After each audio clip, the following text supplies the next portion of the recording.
पिछले कुछ दिनों में काफी सारी मूवीज के टीजर ट्रेलर रिलीज हुए हैं। ऑब्वियस सी बात है, आने वाला समय सिनेमा के प्रेमियों के लिए काफी अच्छा होने वाला है। इन सब चीजों के बीच में सिद्धार्थ मल्होत्रा की नई फिल्म योद्धा का टीजर भी सामने आया। बॉलीवुड की नई जनरेशन में सबसे डैशिंग एक्टर्स में से एक गिने जाने वाले सिद्धार्थ ने एक बार फिर से वर्दी में एंट्री मारते हुए ताबड़तोड़ एक्शन करते हुए भैया एक नई मूवी बना दी है। लेकिन अब देखो, यहाँ पर कुछ चीजें जो हैं वो दिमाग में उल्टी पुल्टे तरीके से घुसने लगी हैं। फिल्म के टीजर में एक्शन का लेवल बहुत दमदार है, मगर इसे देखकर एक्साइटमेंट का जो लेवल था वो उस तरह का बढ़ा नहीं जैसा कि शायद बढ़ना चाहिए था। जैसा होता है ना कि आपको पहली बार में आप जब कोल्ड कॉफी पीते तो आपको अच्छी लगती है, दूसरी बार पीते तो आपको थोड़ी अच्छी लगती है, फिर उसके बाद धीरे धीरे धीरे धीरे कम हो जाती है। ठीक ऐसा ही टीजर को देखकर भी एक्साइटमेंट कम होने की कई सारी वजह हो सकती है। जैसे रूटीन फ्लाइट हाईजैक का ड्रामा, हीरो का वन मैन आर्मी शो देखना, या फिर वर्दी पहने हुए एक देशभक्ति वाले हीरो के टोन में सिद्धार्थ मल्होत्रा को देखना। दरअसल 2012 में पहली बार करण जौहर ने स्टूडेंट ऑफ द ईयर में सिद्धार्थ को इंट्रोड्यूस किया था। तभी से लोग ये मानते हैं कि वो सबसे गुड लुकिंग बॉलीवुड एक्टर्स में से एक है। लेकिन पिछले कुछ सालों में सिद्धार्थ एक तयशुदा तरीके से बिल्कुल सीरियस नो नॉनसेंस स्टाइल में बड़े लिमिटेड एक्सप्रेशन के साथ ही नजर आ रहे हैं। उनके किरदारों का फोकस उनके लुक्स और एक्शन पर ही रहता है, और ये पैटर्न इतना रिपीट हो चुका है कि अब स्क्रीन पर ही बहुत ज्यादा रेगुलर सा हो चुका है। समवेयर यही चीज हम जॉन अब्राहम के साथ भी देखते हैं।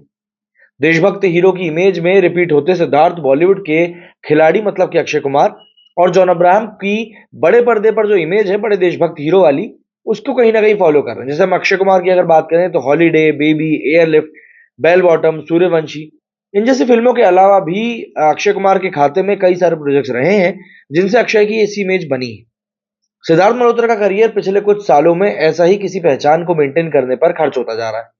सिद्धार्थ ने पहली बार फिल्म अय्यारी में आर्मी यूनिफॉर्म पहनी थी।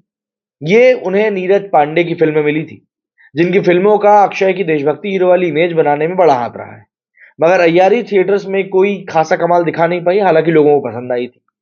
दूसरी बार शेरशाह में वो वर्दी में नजर आए। लॉकडाउन के बीच ये फिल्म ओटीटी पर आई, इसलिए इसे टेक्निकली हिट या फ्लॉप तो नहीं कहा जा सकता, मगर यहाँ सिद्धार्थ और फिल्म दोनों को काफी पसंद किया गया। लेकिन गौर से देखने वाली बात यह है और पता ये चलता है कि इसकी वजह सिर्फ यूनिफॉर्म नहीं थी, बल्कि शहीद कैप्टन विक्रम बत्रा की रियल लाइफ की कहानी ही इतनी दमदार और इमोशनल थी कि लोगों को यह किरदार काफी पसंद आया। पिछले साल ही उन्होंने मिशन मजनू में पाकिस्तान जाकर जासूसी कर रहे इंडिया एजेंट का एक किरदार निभाया, और इस बार फिर से कम मतलब ऐसा कुछ खासा रिएक्शन मिला नहीं।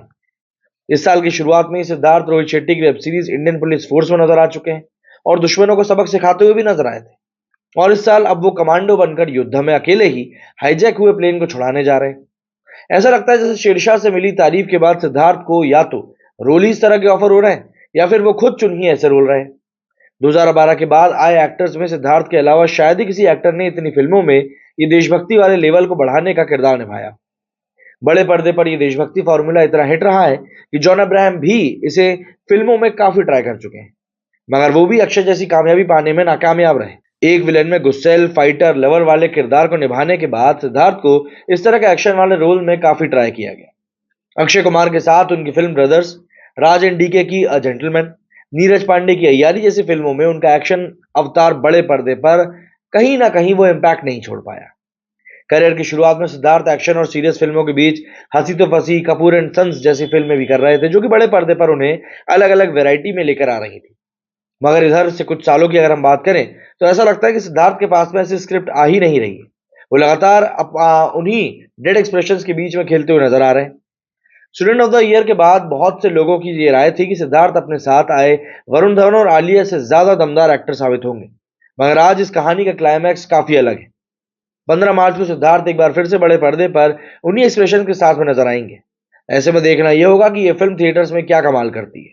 अभी तो टीजर ही आया है, जल्दी ट्रेलर भी आएगा, और सारी नजर इस बात पर रहेंगे कि सिद्धार्थ की नई फिल्म जनता को कितना इंप्रेस कर पाती है या नहीं। आपका इस बारे में क्या कुछ कहना है या मानना है, कमेंट करके जरूर बताइएगा। मेरे स्टूडियो फिलहाल उतना ही। जय हिंद, जय भारत।